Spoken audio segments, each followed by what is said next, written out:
like you just don't have. Welcome to the Kombat AllStar Show, brought to you by Quantum VFX, making the impossible possible. I am the main man, Kombat AllStar, and as you can see, Random Girl's still on vacation, so... Greetings, Kombat AllStar. I am the Emperor of the Nine Realms. I have kidnapped your random girl because I want to have an exchange. Her for your show. I am tired of your full topics and your fun. This will not be allowed when I take over. You have 9 weeks to find my location, which I have given you in your console. Do not be brave. Do not be stupid. Deliver your show to me or the girl dies.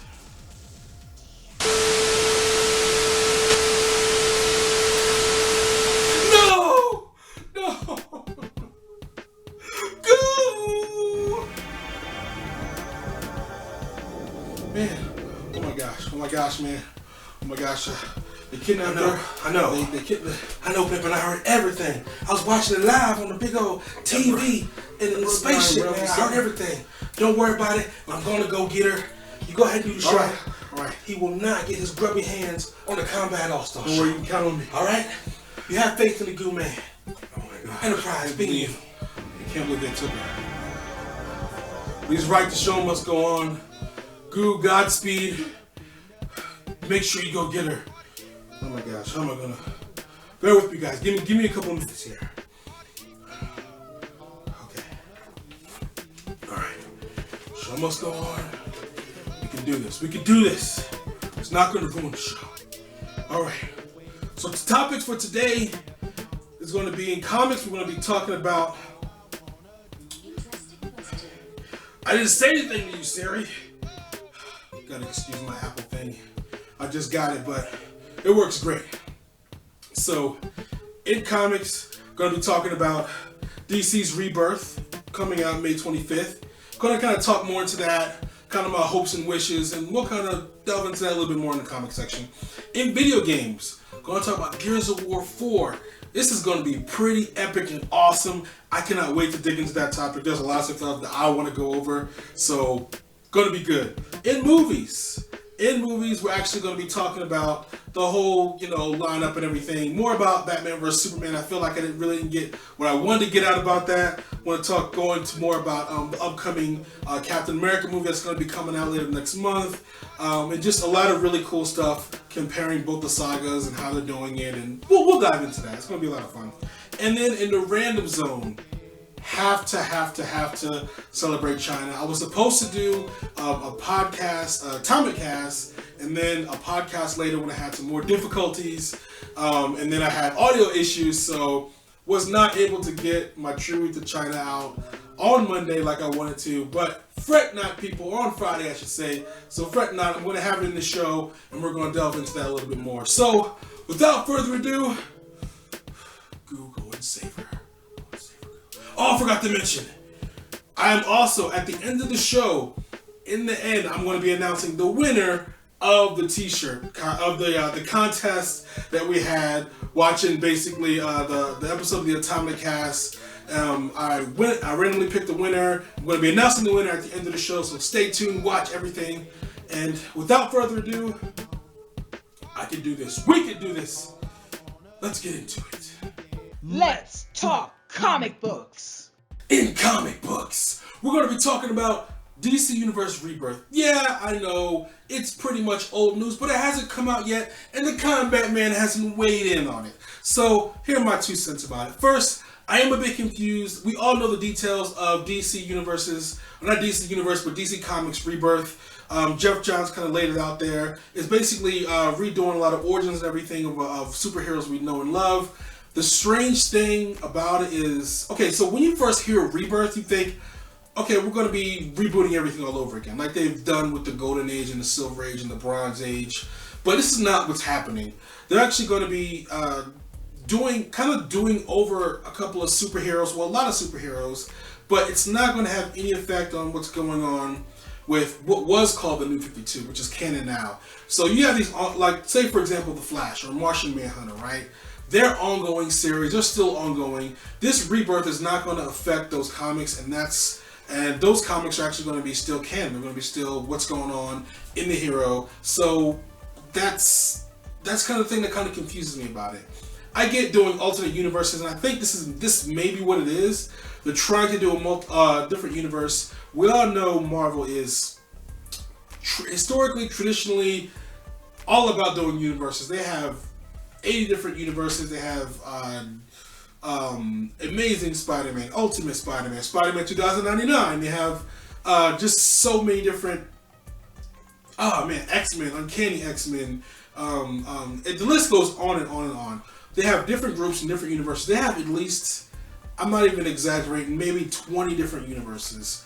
And it's pretty much crazy. There's an episode of Spider-Man back in the 90s where Madam Web was actually brought all the Spider-Mans from every different universe together, Scarlet Spider, the whole nine, and they actually went ahead and they did their thing, and they saved the universes. There's also been Shattered Dimensions, the video game, where they also talk about the different Spider-Man from different universes. So, which was actually a really, really good game. If you haven't played Shattered Dimensions, go play it.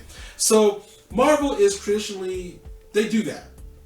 DC, however, they don't do that. They literally, DC has maybe 3 different universes at one time, and they reboot every 40 years-ish. Every 40 years-ish, I should say.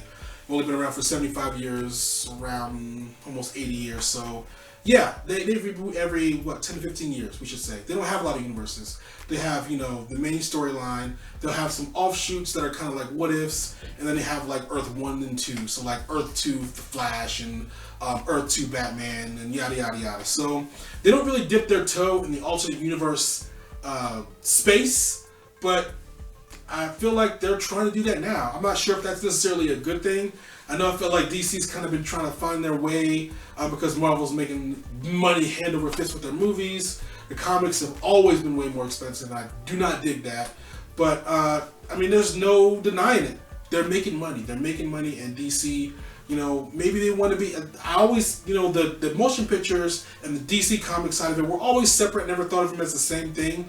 But maybe they're trying to go ahead and emulate a little bit of Marvel to make a little bit more money. I mean, I don't work for DC, so I don't know. But whatever it is, good luck to them. Hopefully the Rebirth thing kicks off like it's supposed to, does well. I really hope that they do they rebirth a lot of unknown heroes, like, The Question, Shining Knights, heroes like that who don't get a lot of play, don't get a lot of popularity. It'd be awesome to see a Rebirth series with those guys. So, what do you guys think of Rebirth? It's coming May 25th. First issue. Are you going to pick it up, or do you like what they're going with as far as the direction they're going with, doing the more alternate universes? Are you a little confused like I initially was? And I clear up some things. As always, I want to know what you think, and yeah, I want to know what you think. Let's talk movies! In movies. Movies. Now, this is a weird topic always for me because I feel like movies always bleed in the superhero section or the comic book section because all the movies seem to be about comic book characters. I know the Jungle Book just came out. I cannot wait to, not just came out, but it's out. I can't wait to see it. I am going to see it, and I swear once I do, I'll review it. And it looks awesome from what I'm able to see. But kind of want to talk about, this is what I'm talking about, like both sections kind of bleeding together. But Batman vs. Superman and Captain America, not Winter Soldier, but Captain America Civil War. First of all, I love Batman vs. Superman. I thought it was an amazing movie. I believe me and Random Girl already talked about that on the podcast, but it was just an awesome movie. It's epic. Go see it if you haven't. I'm not sure if it's still in theaters. It's probably in little dollar theaters or anything by now, but it's a great movie. Great storytelling, good action, and it's dark. And I know there was a lot of people, I read online that there was a petition to get DC to be not so dark. They want to be light like Marvel, which is ridiculous because DC has always traditionally been darker than Marvel. And I mean, it's different flavors. If you want your light stuff, you go watch a Marvel movie. If you want to sit at the big boys table and be an adult, you go ahead and watch the DC movie. So I'm just saying, I'm calling a spade, and putting it out there. That's how I feel about it. That's what it is. Don't go changing anything. If you don't like it, don't watch it. It's America. It's a free country. Don't ruin my DC because you want something lighter. Just saying. So, back to the topic at hand. The comic, I was talking to a bunch of people, a bunch of you guys, basically about Batman vs Superman, how to borrow from a lot of different comics. There was literally like 5 different story arcs in this one movie. They crammed a lot into it. And, you know, we went into it thinking it was going to be a retelling of Frank Miller's Dark Knight Returns. It ends up being just the Batman character from the Dark Knight Returns. And then they also threw in there the Death of Superman story arc. They threw in there one of Lex Luthor's earlier story arcs. They threw freaking every story arc, every major story arc. I feel like they just kind of shoved in the movie, which wasn't necessarily a bad thing, but I wish they would tell it better. But still, it was a really good movie. On the other hand, we have Captain America Civil War. Now that is not out yet, but still, I'm curious, are they going to stick to the story arc that was from the Captain America Civil War?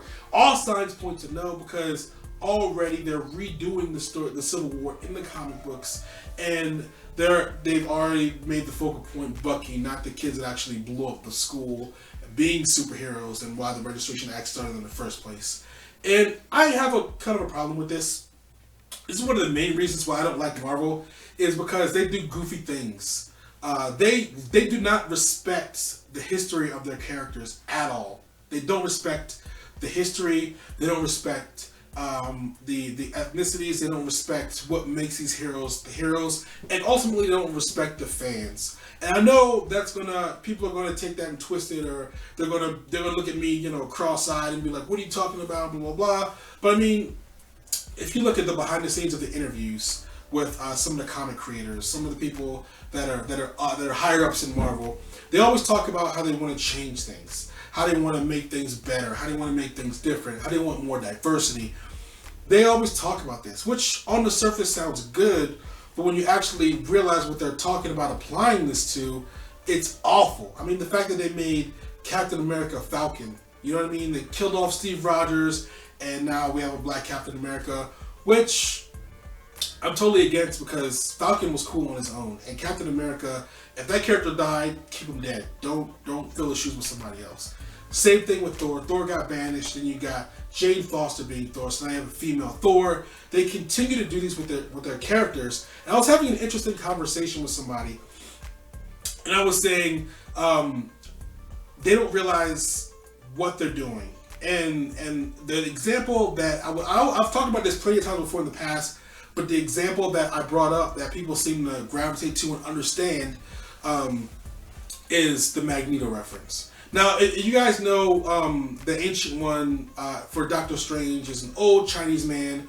If you read his comics, you know that Doctor Strange's power is rooted in China. So it makes sense that, you know, the Ancient One would be an old Chinese man. So in the trailer, now the Ancient One is a bald white woman. And it's a little weird. Of course, she could have learned her powers. She could have went to China and learned her powers, blah, blah, blah. But it is a little weird. You know, same thing they did with the Mandarin. But I digress. Magneto. If you take Magneto, you take away his Holocaust history, you know what I mean? You don't make him Jewish anymore. You make him Chinese or Indian or whatever. You take everything that made that character him. His whole anger, I mean, him in the concentration camps, his mom getting killed, him being marked on his arm, that is what makes Magneto Magneto. If you don't have that, he could end up being Professor X or somebody totally different. But that anger and that hate and everything that he has, that makes up who he is. That affects how he treats his children. You know, that affects how he treats Mystique. That's what makes him who he is. You can't have him grow up in India and have a different life, and then just put him on the movie screen and be like, that's Magneto. That's not Magneto. And I don't understand why these guys don't get it. Just my 2 cents. Take it for what you want. That's just my opinion. So there we go. My opinion on it. And I think that I personally think that the Batman vs Superman movie is going to be better as far as storytelling and everything. I think more people are going to gravitate to the Captain America Civil War, because that is just, they've done such a great job setting a foundation and building their cinematic universe that people know those characters and they're going to watch it regardless of whether the story is good or bad. Marvel doesn't traditionally do bad stories, especially in their cinematic universe. They just don't. But I don't think it's going to be as strong enough. I don't think it's going to be as strong as the comic books. And me personally, I think Batman vs Superman, better story. It's going to be a better movie. Captain America: Civil War, people are going to like that more. They're just going to. So that's my 2 cents on that. I know I'm saying 2 cents a lot, but that's what I honestly think. What do you think? I'm always interested to know what you guys think out there. What do you think about them, Marvel continually to change things in their comics, in their cinematic universe, and just kind of not caring about the history? I mean, they obviously didn't care about the history of Civil War. That's why they're changing in the comics. They didn't care about the history of Thor or Captain America. So just want to know, what do you guys think? Comment below and let me know. Let's talk video games. In video games, gonna be talking about Gears of War 4. Now, this is shaping up to be one of the best games of the year. I'm gonna go ahead and say it. I'm gonna call it. It looks amazing. Every time I see more of this game, I just want it. The open beta's been up. I've been watching a lot of Twitch videos. They've been just doing a lot of different things. I mean, the first trailer they showed, I believe it's still a commercial on YouTube actually, where they showed that, JD is Marcus Phoenix's son. They show him growing up and everything, and you actually, it's pretty freaking amazing. And you guys see it here on the Combatron. So, I mean, that is awesome. I love how they continue to story. I wish more stories would do that. I feel like Mortal Kombat and Gears of War get it, but every other company just don't. They kind of reboot their characters or whatever, or they add new characters, and it just doesn't make any sense. It doesn't feel like the same game. So, kudos to you guys, Black Tusk Studios. You're doing awesome. I love the idea of continuing the story with his son. It just looks awesome. They just released a new multiplayer trailer, which you guys will see up here in a little bit, and it looks awesome. Everything about this game looks awesome. I don't have one bad thing to say about it. I'm really looking forward to it. Most of you guys probably already know, I have an Xbox and I have a PC. I did have a PS4, but I ended up selling it because there was nothing on there for me to play.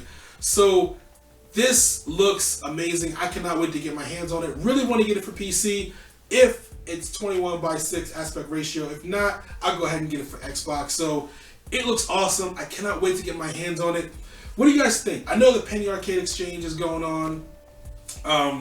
Well, actually, it happened already. They didn't really announce anything. It's just a kind of convention. I wish it was more like E3, but E3 is right around the corner. I can't wait to. I know they're going to be talking about this game. They have to talk about this game at E3.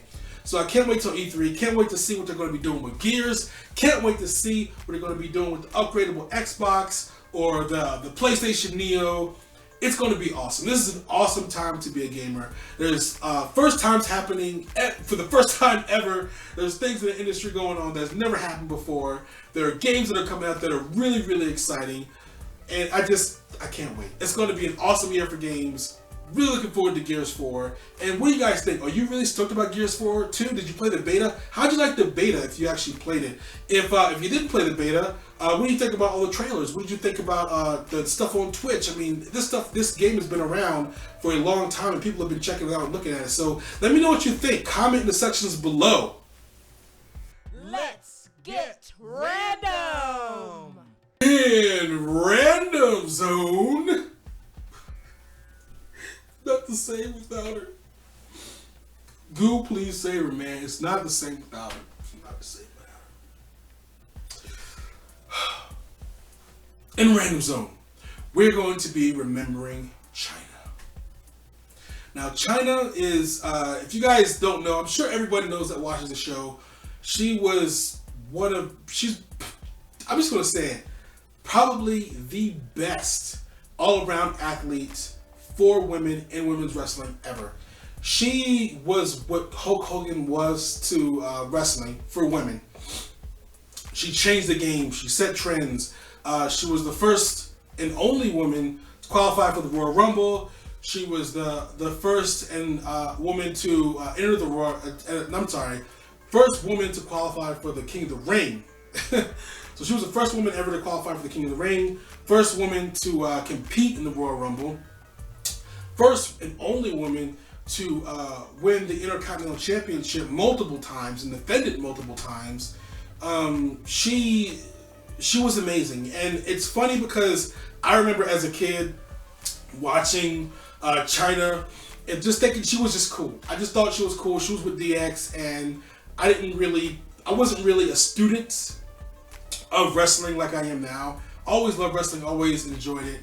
I loved Earthquake and Typhoon, the Natural Disasters, and Legion of Doom. I loved all those guys. Even in the Attitude Era, I loved DX. Who didn't? I love Stone Cold, Savio Vega. So, Tatanka. Tatanka was my favorite. So, loved that era, and to me, she was amazing. Right? She was amazing. And, who wasn't? Who wasn't amazed by Chyna? So, Chyna's awesome, and my memories of her as a kid was just amazing. And then just recently, I went back after she died. It was tough. I remember me and Random Girl were playing a couple of games on I think it was Tuesday or Wednesday we were playing, and then they announced it on Twitter, and it was everywhere. And I was just like, oh man, that kind of sucks, because I just talked to her on Twitter about a month ago. She followed me, and and not like we're friends or anything, but a month ago she followed me. We talked very brief. You know how tweets are, 2 or 3, 140 characters, 2 tweets a piece. So, and we basically, she followed me because I said something really nice about her, how she was amazing and everything. And then on Monday, she did her motivational Monday, and she tweeted her, with some dumbbells or whatever. I think that was probably her last tweet, actually. And then I tweeted, would love to see you and Alundra Blaze, and Alundra Blaze in her prime, and you and her prime go at it. It would have been awesome and epic. And she kind of thanked me for that, and we talked briefly. So we exchange pleasantries. She does that with a lot of her fans. If you guys, it's not a huge deal. Like she picked me out, she only talks to me, but she does that with a lot of her fans, and it's really cool. I always enjoy when athletes or wrestlers take time out of their day to speak to their fan base, like Ed Boon, like Chyna. So it's like AJ Styles. So it's really awesome that she did that. So I just talked to her, and then a couple days later she died, and it just seems unreal that you talk to somebody one day and then they're gone the next day. So it really sucks. So celebrating her and doing a tribute to her, I kind of wanted to talk about her. I saw the interview with Vince Russo and how he teared up and how he didn't want to say anything the first couple days because he was dealing with it. I guess I was kind of the same way, and then you have all those other deaths that happened too. Prince, and it was just a succession of deaths every day, which is crazy. But yeah, Chyna, I went back and I watched a couple of her matches, and she was awesome. She was legit awesome. She could work. She knew how to wrestle, match. She was technical. She could be that hard hitter, that high flyer, anything that you needed her to be, she could be. And I feel like at the height of her career, she was, with the Cat. Cat was a women's championship. She was the IC championship here and there. So that run was just awesome. I saw the match with her and British Bulldog, which was pretty cool. I didn't even know they interacted or had any kind of whatever, but yeah, it's there. The match she had with Kurt Angle, oh my gosh, that was an awesome match. Then there was the triple threat match for the IC title she had with Kurt Angle and Eddie Guerrero. Again, an awesome match. I literally watched maybe 5 or 6 matches of hers just at random, and she didn't have a bad match. Either they're not showing it on the network, or she just didn't have a bad match. So I could understand why somebody could watch that stuff. I remember there was a little kid came up to her and was like, Chyna, you're my favorite wrestler, blah, blah, blah. And she was so surprised and happy and taken back. And it's all because of the network. You see all of her matches, you see how good she is. How could you not, as a little girl, look up to her and think, she's awesome. So it was amazing. I can't even explain how cool this stuff is You guys got to go out there. You got to, if you have the network, go out there and watch her matches. You'll see exactly what I'm talking about. She was an amazing worker. I could see why people like, she had a match with Dean Malenko too. I can see why Dean Malenko and Eddie Guerrero and Chris Jericho wanted to work with her or didn't mind working with her. Her match with Hardcore Holly was awesome. The match she had with Crash Holly was a little short. Still, she dominated. It was awesome. I implore you, if you haven't heard of her or if you haven't seen any of her matches, go watch her matches. They are amazing. And she better get in the Hall of Fame. I know there was a lot of rumors and everything about Triple H and Stephanie afraid to put her in the Hall of Fame because they didn't want her to go on stage and speak a lot of truths and have their children find out some things. And it was just a very sticky situation. And on one hand, I understand it. But on the other hand, it's like, man, we're adults, right? So talk to each other like adults, settle your differences, and put her in the Hall of Fame. So, but now that she's gone, I'm pretty sure she's going to be in the Hall of Fame sometime very soon. Hopefully next year. It'd be awesome. They seem to do one women's wrestler every year. Last year, well, this year I should say is Jackie. Year before that, Lita. Year before that, Trish. Hopefully this year it'll be Chyna. She's well deserving of it. She has broke barriers. She's done a lot of things for women, and I feel like I love Lita, but Chyna should have been the one that presented the new women's title, in my opinion. But awesome, and it's just awesome. She's amazing. She's definitely amazing. I can't say enough times. Go watch her matches. Go check her out. If you're into wrestling, you're gonna like it. This is like, when I was watching those matches, I was like, man, this is like on par with what Lucha Underground is doing right now, having the women fight the men. This is where they got it from. This is definitely 100% where they got it from. This is Attitude Era stuff. It is awesome. Go check it out. I want to know what you think. I want to know what your comments on Chyna are. What do you think about her? Do you like her? Did you hate her? Did you never know who she was? If you watched the match, what was your favorite Chyna match? I want to know that. What was your favorite Chyna match? I'll be talking about my favorites. I'm going to watch all her matches and then decide what my favorite is and then tell you guys. But comment below, tweet me, talk to me, let me know what your favorite Chyna match is. Thank you all for watching the Kombat AllStar Show. I enjoyed doing it, like I always do, except,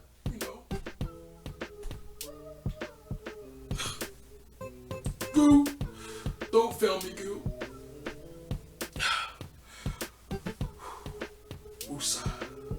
So, this is the portion where I'm going to pick a winner. I'm going to pick a winner for the t-shirt contest. And rules of the contest were to comment on the Star Wars Rogue One episode of the Atomic Cast, as you can see here. And like it, subscribe to the channel. If you already subscribed, you were good to go. And just leave a comment. So I'm going to take this finger here, kind of scroll through, and then whatever my finger lands on, I mean, that's the person who's going to win. It's going to be as simple as that. So without further ado, look at the camera. Look at the camera, scroll up and down. Look at the camera, scroll up and down, and boom! George Perez. Congratulations, George Perez. You have won a Kombat AllStar t-shirt. Now, all you got to do to claim your prize is to hit me up on Twitter or on YouTube and or Facebook. I'm on Facebook as well. So if you don't follow me on there, which you should go ahead and follow me. Send me a message with I already have your name, with your address, and I will go ahead and mail you the t-shirt. And that's going to come straight from the people who make the fine Kombat AllStar t-shirts to your home. So go ahead and send me the information. I'll make sure to mail that out as soon as I get the information. It takes a couple of days for the shirt to be made.